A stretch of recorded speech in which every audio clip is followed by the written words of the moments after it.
Shalom, persekutuan yang terkasih dalam kasih Yesus Kristus. Pembacaan kita di saat ini terangkat dari dalam kitab Amsal pasal 20 ayat 19 dan ayatnya ke-20. Siapa mengumpat membuka rahasia, siapa sebab itu janganlah engkau bergaul dengan orang yang bocor mulut. Siapa mengutuki ayah atau ibunya, pelitanya akan padam pada waktu gelap.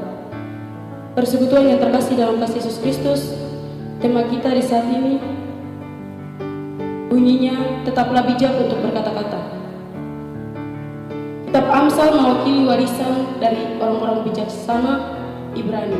Kata Amsal berasal dari bahasa Ibrani Masya, yang berarti menyerupai atau dibandingkan.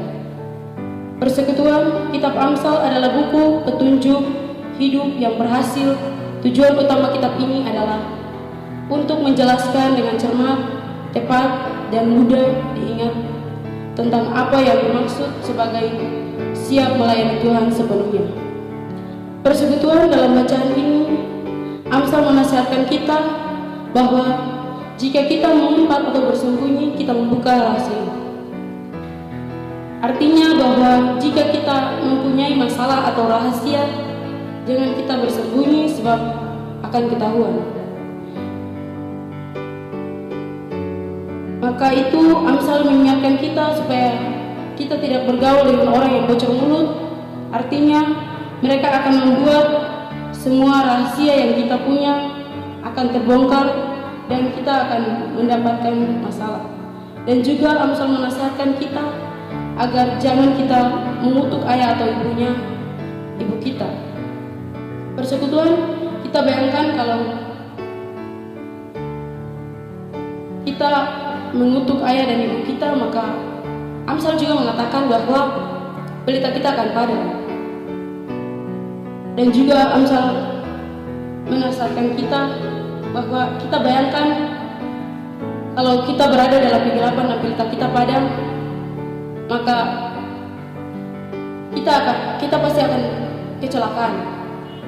Di situ kalau pelita kita padam, kita tidak tahu tempat untuk kita berjalan. Untuk itu persekutuan ada sebuah ilustrasi untuk kita sekalian bahwa ada seorang dosen yang begitu pandai. Dosen ini sangat dihormati. Dosen ini ketika mengajar, dia berkata dunia ini terjadi tanpa ada yang membuatnya. Bahkan Tuhan pun tidak dapat menciptakan dunia ini. Persekutuan, kata dosen itu, ketika mendengar apa yang dosen itu berkata, semua mahasiswa menjadi bingung. Tetapi mereka tidak mengkritik perkataan dari bapak dosen itu. Tapi ada salah satu mahasiswa tidak menerima dengan perkataan dosen itu, lalu dia membawakan tomat yang ada dalam tasnya dan melemparkan dosen itu. Ketika melemparkan dosen itu sangat kaget dan berkata, siapa yang berani untuk melemparkan bapak?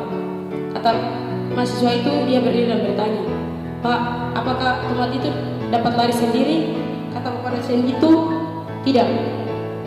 Pasti ada yang melemparkan tomat ini. Dan mahasiswa itu pun berkata demikian. Sama halnya dengan dunia ini. Dunia ini tidak dapat terjadi kalau tidak ada yang menciptakannya. Persekutuan dari cerita atau ilustrasi singkat ini, kita juga dapat belajar dari seorang mahasiswa yang bijak untuk berkata-kata dengan Pak dosen ini, sehingga Pak dosen ini pun kalah dengan perkataan dari seorang mahasiswa ini. Untuk itu Amsal juga mengingatkan kita agar kita tetap bijak dan kita tetap bijak dalam berkata-kata. Tuhan Yesus memberkati kita dengan firman-Nya. Amin.